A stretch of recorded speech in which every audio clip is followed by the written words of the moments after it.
Senhoras deputadas, senhores deputados, já temos aqui presente o Sr. Presidente da CIM da Beira Baixa, Engenheiro João Lobo, o Sr. Primeiro Secretário Executivo da Comunidade, Dr. João Carvalhinho. No âmbito do processo da aprovação da proposta de lei número 42, do requerimento do Grupo Parlamentar do PST, e, portanto, eu daria a palavra ao Grupo Parlamentar do PST. Sr. Deputado. Muito obrigado, Sr. Presidente, Srs. Deputados e nossos convidados também. Bom dia. Dizer que é um gosto ter-vos aqui, agradecer a presença para nos ajudarem a perceber os efeitos da aprovação, porque ela já foi aprovada. Estamos aqui a falar de algo que foi uma proposta de lei, mas que neste momento já é lei, e que, entre várias coisas, porque é uma lei onde se misturaram vários assuntos, nomeadamente a criação de uma nova NUTS aqui acima de Lisboa, depois uma separação dentro da área metropolitana de Lisboa. Portanto, há aqui vários assuntos que em que esta lei veio mexer, e um deles, e por isso a presença especificamente da Comunidade Intermunicipal da Beira Baixa, porque gostávamos de perceber melhor os contornos do que aconteceu e do que pode vir a acontecer, mais do que olhar para o passado, interessa-nos olhar para o futuro, como sempre, que foi uma mudança de 2 municípios que saíram do Médio Tejo, da Comunidade Intermunicipal do Médio Tejo, e que passaram para a Comunidade Intermunicipal da Beira Baixa. De acordo com aquilo que nos foi chegando, inclusive aqui ao Parlamento, e que foi sendo voz pública, foi sendo opinião pública, ou pelo menos publicada, esta passagem destes 2 municípios da Comunidade do Médio Tejo para a Comunidade da Beira Baixa acabou por ser feita de uma forma pouco ortodoxa, digamos assim. Esperar-se-ia que, numa matéria desta importância, tivesse havido uma auscultação. Eventualmente podiam haver o acordo dos municípios, mas pelo menos ouvi-los, perceber se estavam de acordo, o que é que se ganhava, o que é que se perdia, e, sobretudo, gostava eu muito de ter visto, julgo que todos nesta Câmara gostávamos de ter visto. Há pouco esteve aqui a Sra. Presidente da Comunidade Intermunicipal do Médio Tejo. Ela própria referiu a importância destes assuntos serem estudados. Isto tem consequências nos fundos comunitários, tem consequências no número de sítios a que um cidadão tem que se dirigir para resolver os seus problemas, quando a gente mexe nestas fronteiras. Isto tem consequências a muitos níveis e, no mínimo, gostaríamos de ver este assunto previamente estudado. Quer dizer, o que é que muda na vida do cidadão, na vida de cada um daqueles municípios, o que é que fica melhor, o que é que fica pior, quais são as probabilidades de ficar a perder ou de ficar a ganhar. Infelizmente, esse conjunto de estudos que normalmente deveria ter vindo a acompanhar uma proposta com esta complexidade e com esta importância, não veio. E, portanto, neste momento a proposta foi aprovada, está em vigor, ela não entra em vigor, no sentido, está em vigor a lei, mas a mudança efetiva vai-se operar aos poucos, nos casos, no caso das novas NUTS, isso é mais lá para a frente. Bom, há aqui, portanto, vários timings nesta matéria, mas esta Câmara e o país, naturalmente, precisam de, apesar destes trabalhos, e uma vez que estes trabalhos prévios de estudo não foram feitos, precisa de perceber melhor o que é que aí vem. E, de facto, se não só estes 2 municípios, como o conjunto das regiões em que se inserem, das várias regiões em que eles se inserem e do país, se ficam a ganhar ou a perder com esta alteração, e em que é que podem ficar a ganhar e em que é que podem ficar a perder. Pronto. É basicamente este o tema da vossa vinda aqui, e nesta intervenção inicial, em que me compete apenas apresentar o nosso requerimento, é isto que o nosso requerimento diz. Estranhando que não tenham sido feitos os estudos que deviam ter sido feitos e que não tenham sido obtidos os pareceres, nomeadamente da ANAF, da ANMP, que nem sequer foram obtidos em tempo útil. Era sobre isto que queríamos ouvir a Comunidade Intermunicipal da Beira Baixa. Muito obrigado pela vossa presença. Sr. Deputado, muito obrigado. Iria passar a palavra agora ao Sr. Presidente da CIM, Engenheiro João Lobo. Tem 5 minutos, por favor, Sr. Presidente. Muito bem, muito obrigado a todos. Cumprimento todos.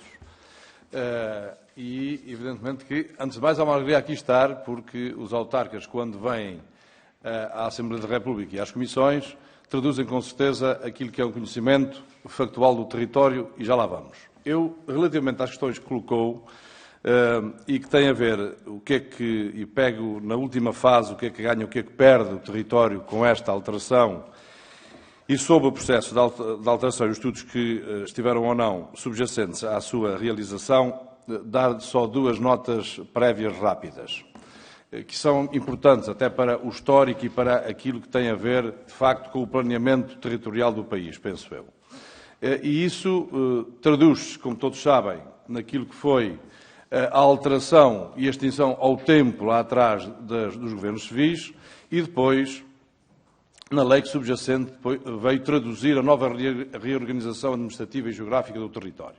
E, portanto, essa circunstância devia ter sido traduzida também com estudos e planeamento e ouvindo os territórios. Ou seja, nós, paulatinamente, e a Assembleia da República tem, de facto, essa condição, e os seus deputados têm essa circunstância de, juntamente com os governos, traduzirem aquilo que é instrumentos de planeamento e que nós devemos estruturar o país nessa condição dele também ser mais coeso e de ver o que é que nós ganhamos e perdemos.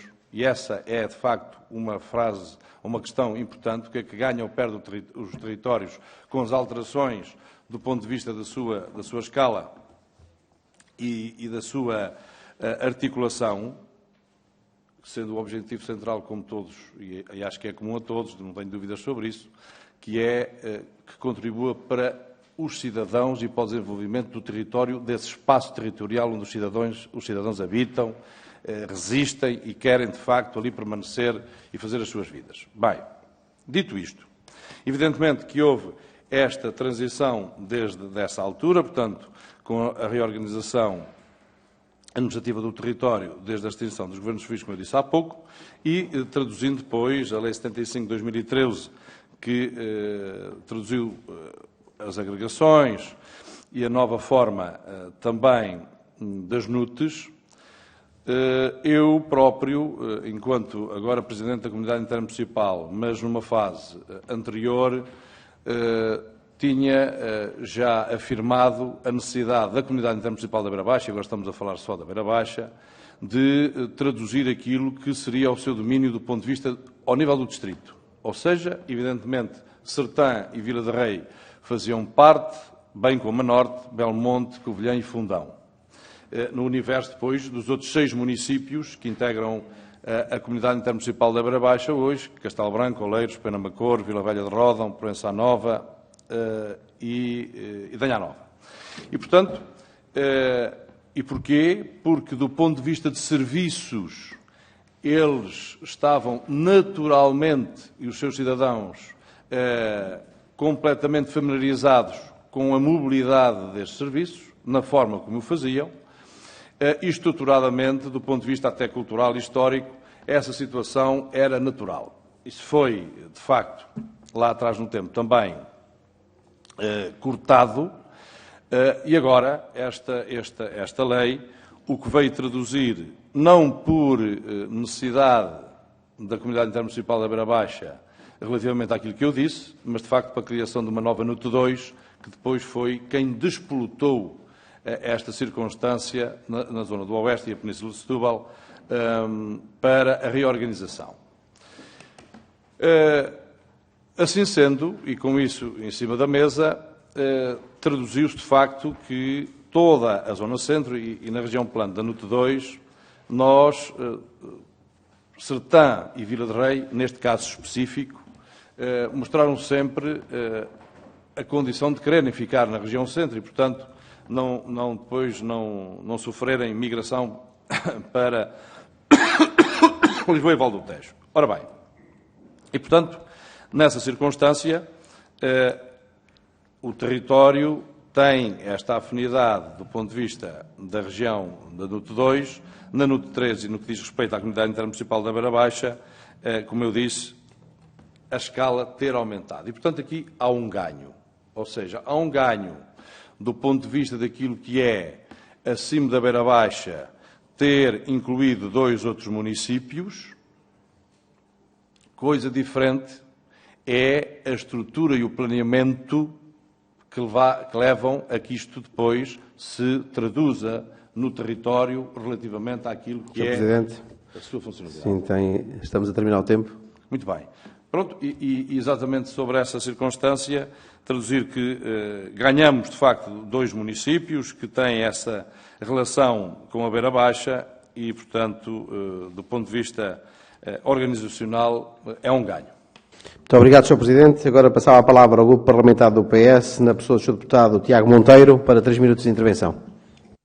Obrigado, Sr. Presidente. Obrigado, Sr. Engenheiro João Lobo e Sr. Engenheiro João Carvalhinho, por terem vindo ao nosso encontro aqui na Assembleia da República, senhores e senhores deputados.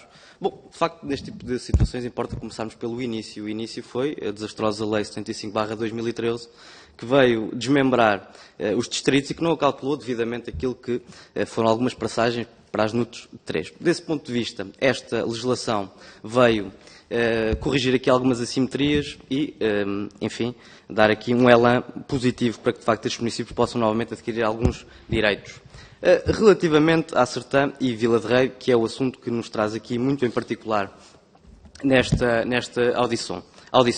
Bom, em primeiro lugar, esta alteração vem fazer ou vem permitir a consolidação do território. E a consolidação do território é distrito de Castelo Branco, como o Sr. Presidente disse muito bem, que faz sentido que tenha Sertã e Vila de Rei, mas também há esse desejo para a expansão a norte, concretamente com os municípios do Fundão, da Covilhã e de Belmonte. Depois dar uma outra escala a uma CIM que, pese o facto de ter uma baixa população, é uma das CIMs territorialmente mais importantes do nosso país, até porque tem 2 dos 3 maiores municípios do nosso país, que é Castelo Branco e Idenha a Nova. E falando até em exemplos concretos, podemos dar o exemplo, inclusive, da Proteção Civil, quer dizer, numa zona amplamente fustigada por incêndios, nomeadamente a zona do Pinhal, vem garantir agora mais 2 importantes quartéis de bombeiros para o subcomando regional, que são o de Sertã e Vila de Rei. Portanto, estes são os ganhos objetivos que temos e que esta alteração nos permite fazer e que dão escala ao território, que dão escala, efetivamente, à comunidade intermunicipal. Sobre a resposta à pergunta que todos fazem, era isto que os municípios queriam? Evidentemente, como o Sr. Presidente João Lobo já disse, e bem, aquilo que a Sertã e que Vila de Rei querem é manterem-se na região plano centro. Ora, se esta nova legislação vem fazer com que, através desta alteração, mudem de região plano para a Alzira do Tejo, efetivamente faz todo o sentido que possam garantir essa continuidade na região centro e essa continuidade só se pode garantir através da introdução na nova CIM Beira Baixa. Portanto, é, no nosso entender, para o Grupo Parlamentar do Partido Socialista, bom para o território, é bom para os municípios e é fundamentalmente bom para as pessoas. E era justamente isso que eu aqui queria focar, e até no escopo daquilo que foi a questão do deputado do PSD, de que forma esta alteração é uma premissa de desenvolvimento para a CIM, mas fundamentalmente de desenvolvimento para os municípios, para as pessoas que habitam nestes territórios. Muito obrigado, Srs. Presidentes. Sr. Deputado Tiago Monteiro, muito obrigado. Sra. Deputada Sofia Matos, Grupo Parlamentar do PSD. Muito obrigado. Muito obrigada, muito boa tarde. Cumprimento o Sr. Presidente, o Sr. Presidente da CIM Beira Baixa, meu querido Presidente de Proença Nova, o Sr. Secretário Executivo e todas as senhoras e senhores deputados. Vamos lá ver. O Sr. Deputado Tiago Monteiro chamou de desastrosa a lei de 2013. Eu percebo que o PS não se reveja nesta lei, quanto mais não seja porque esta lei previa a consulta dos órgãos autárquicos e assim o fizeram, e esta que neste momento estamos a discutir e que está aqui em causa não o fez. Portanto, eu percebo que lhe chamo de desastrosa e também prevejo que irá aconselhar o Fundão e Covilhã e Belmonte a integrar a CIM Beira Baixa, considerando as considerações que fez, passa a redundância, sobre esta questão em relação à Vila de Rei e Sertã. Portanto, pela lógica que eu percebi, desde a Proteção Civil e todos os outros argumentos que justificam a integração de Sertã e Vila de Rei na CIM Beira Baixa, aplicam-se completamente também, então, aos concelhos que estão na Serra e Serra da Estrela, Beiras e Serra da Estrela, nomeadamente Covilhã, Belmonte e Fundão. Calculo eu por estes argumentos. Mas, vindo ao assunto em concreto, que fica aqui bem claro que ninguém está a colocar em questão discussão, nem ninguém está contra ou a favor da passagem dos concelhos de Vila de Rei e Sertã para a comunidade intermunicipal da Beira Baixa. Ninguém está a pronunciar-se. Aliás, os únicos que deviam ter sido pronunciados, que se deviam ter pronunciado clara e formalmente sobre isto, tinham sido exatamente os concelhos de Vila de Rei e da Sertã. E essa é a grande discussão, é que estes dois concelhos não foram simplesmente consultados de forma formal. Foi o tal telefonema que se fez ao Presidente de Câmara, que naquela altura até lhes prometeram um horizonte para a partir de 2027, e, portanto, obviamente todos nós reconhecemos que um telefonema não vincula coisa nenhuma.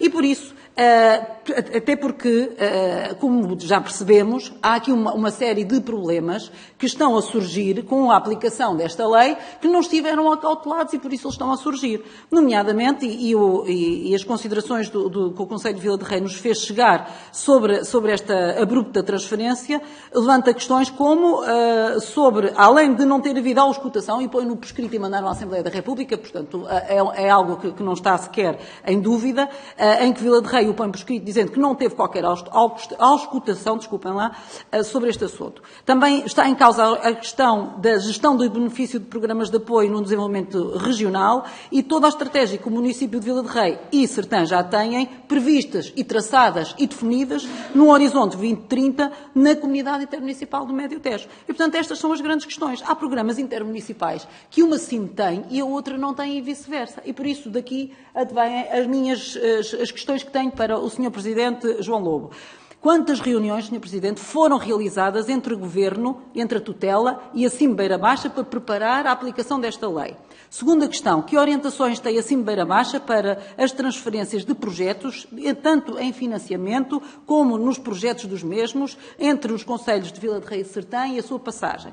E, por fim, como estão a pensar gerir, Vossas Excelências, a CIM Beira Baixa, a questão da distribuição dos fundos comunitários, dos projetos que estes concelhos têm desenvolvidos e que, neste momento, eventualmente a CIM Beira Baixa possa não ter ou ter de outra forma, como é o caso do transporte a pedido, que já aqui vimos que a delegação e a concessão dos transportes públicos está responsabilizada para as CIMs, e como é também, por exemplo, o plano intermunicipal das bibliotecas municipais que a Médio Tejo tem e que, não sei se estou errada, mas Beira Baixa não tem. Por exemplo, muito obrigada pela... Muito obrigado, Sr. Deputada Cláudia André. Passaria a palavra ao Sr. Deputado Bruno Nunes, do Grupo Parlamentar do Chega. Sr. Presidente, uma vez mais, bom dia. Cumprimentar o Sr. Presidente da Comunidade Intermunicipal e pedir desculpa ao resto dos deputados, porque vamos repetir novamente a história. Mas a questão, e agora nesta intervenção, acaba por ficar um pouco esvaziada com a intervenção que foi feita anteriormente, porque a questão é precisamente esta, que foi dita agora. Ou seja, ninguém está aqui a discutir se é bom, se é mau, se facilita, se não facilita, qual o impacto que terá ou não terá. Todos nós temos um posicionamento político, todos nós acreditamos que aquilo, como o Sr. Presidente disse, que é o melhor para a população, deve ser, de facto, o caminho orientador de qualquer grupo parlamentar, independentemente das divergências de opinião. O que se passa aqui é uma questão simples. No nosso entendimento, e não é só nosso, mas no nosso entendimento existe aqui claramente uma violação daquilo que é o princípio da autonomia do poder local. Quando ouvimos aqui hoje dizer que o problema tem a ver com a Lei 75, eu cá estarei para ouvir que o problema também tem a ver com a Lei 73, do financiamento. Cá estaremos para perceber o caminho que o Partido Socialista quer levar para o caminho da regionalização e justificar todo este processo que foi feito no final do ano anterior com um princípio bem claro de levar o processo para a regionalização, independentemente de depois cada um de nós ter o papel de defender ou não a regionalização ou o municipalismo, como é o nosso caso. Mas, independentemente disso, o que estamos aqui a falar é que, claramente, a Associação Nacional de Municípios deveria ter emitido um parecer, que emitiu já a posteriori, já a lei estava votada, já todo o processo legislativo tinha concluído, assim como a ANAF.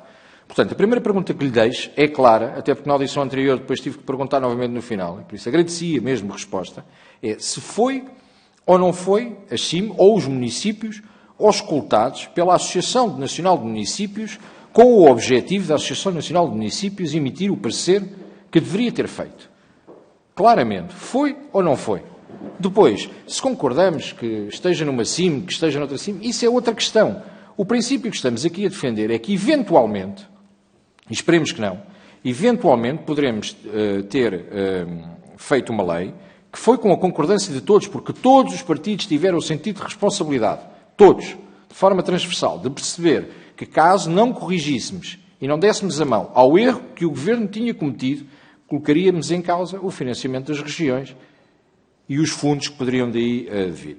E, portanto, perceber claramente que existe aqui uma questão transversal, não é o Partido Socialista vir dizer nós fizemos, não fez nada, fez porque os outros partidos aceitaram dar a mão ao erro que o Partido Socialista cometeu, quer enquanto Governo, quer enquanto Grupo Parlamentar. Aliás, no próprio dia que a lei, a PPL do Governo é submetida à discussão no plenário, nesse mesmo dia, o Grupo Parlamentar do Partido Socialista faz uma alteração à própria PPL do Governo e coloca à última da hora. Portanto, todos percebemos que a atrapalhada estava montada. Esperemos que aquilo que enviámos para o Eurostat se venha a confirmar e que não venha a criar problema nenhum.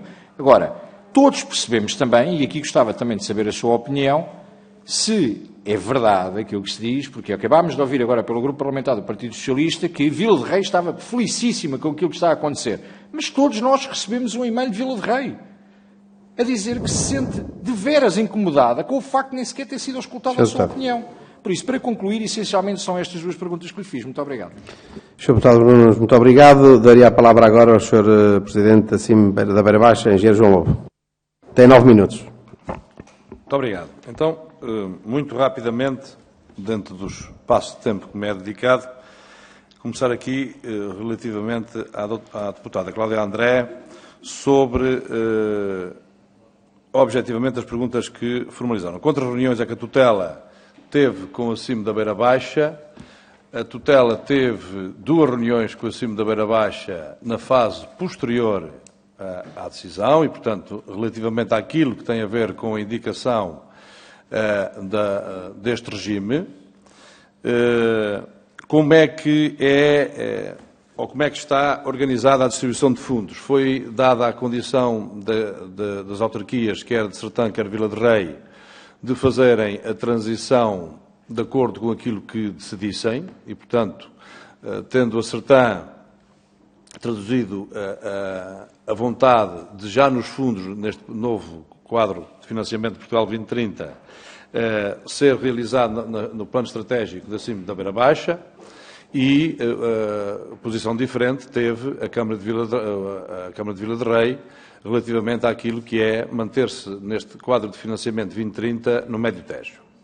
Essa foi a vontade expressa pelos 2 municípios, junto da tutela, e, portanto, agora, evidentemente, quer com a CCDRC, quer com o Ministério, terá que haver esta regulamentação e este regime transitório para que isso se processe e, na articulação, evidentemente, que as 2 CIMs vão realizar.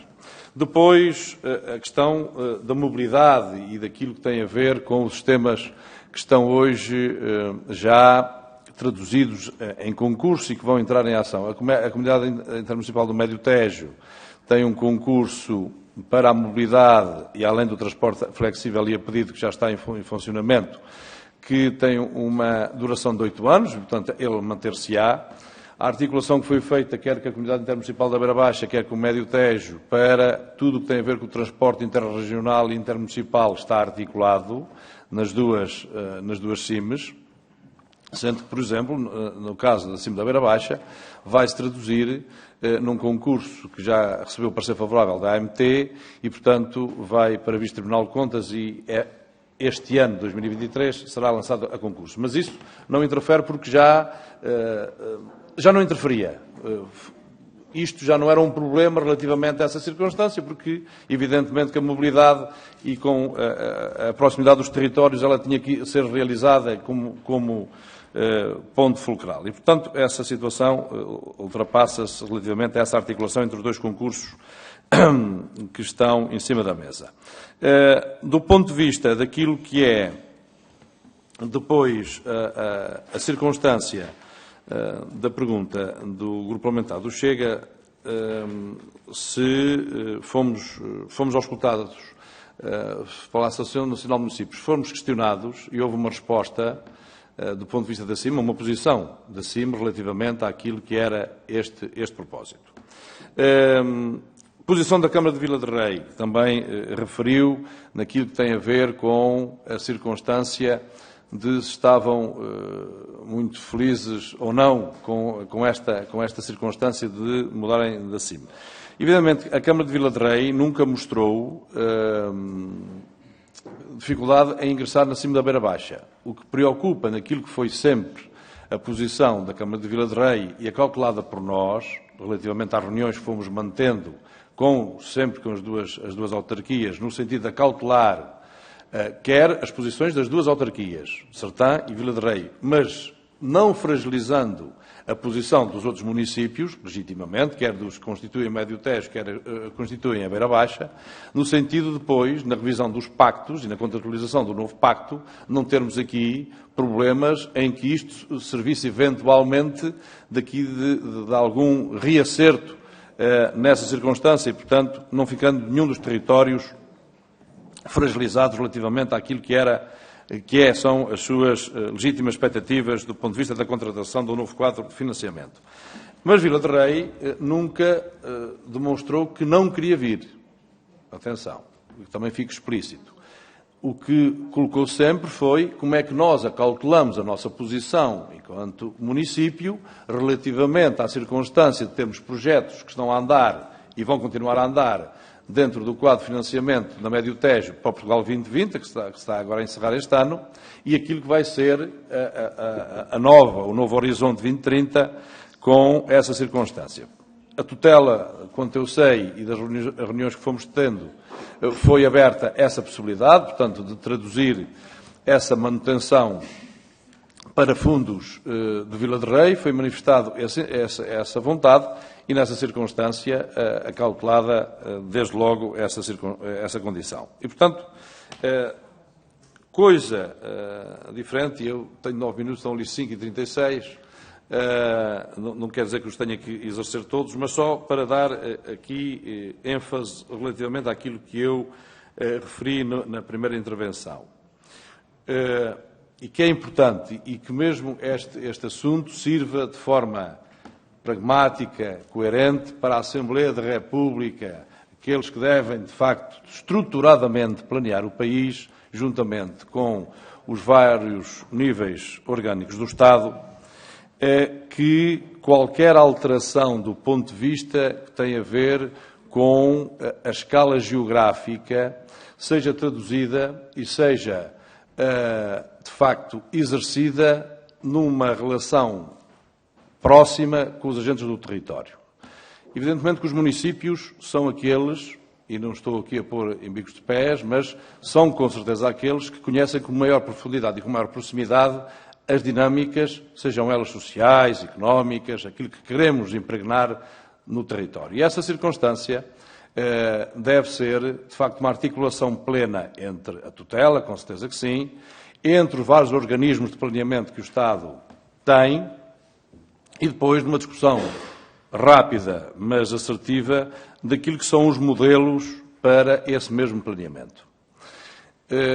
Quanto mais não seja, fica deste histórico, como falamos da Lei 75 até agora, situações que deviam ter sido ultrapassadas de forma a que os territórios, objetivamente, tivessem um maior empenho naquilo que eram as decisões. E, portanto, nessa circunstância, deixar também esta minha afirmação de que, com certeza, estaremos sempre disponíveis, contrariamente, muitas vezes, a esta circunstância, e sabemos, do ponto de vista político, como é natural e legítimo, as posições diferenciadas, mas posso dizer que não é uma cor política que interfere com os autarcas naquilo que é a gestão dos seus territórios, sejam eles os quais forem, e, portanto, isso ultrapassa muito as barreiras que temos do ponto de vista daquilo que é a nossa estratégia para desenvolvimento local. Muito obrigado. Sr. Presidente Engenheiro João Lobo, muito obrigado. Também agradecer ao Dr. João Carvalhinho, agradecer aos Srs. Deputados e Srs. Deputados. Está encerrada esta audição. Muito obrigado.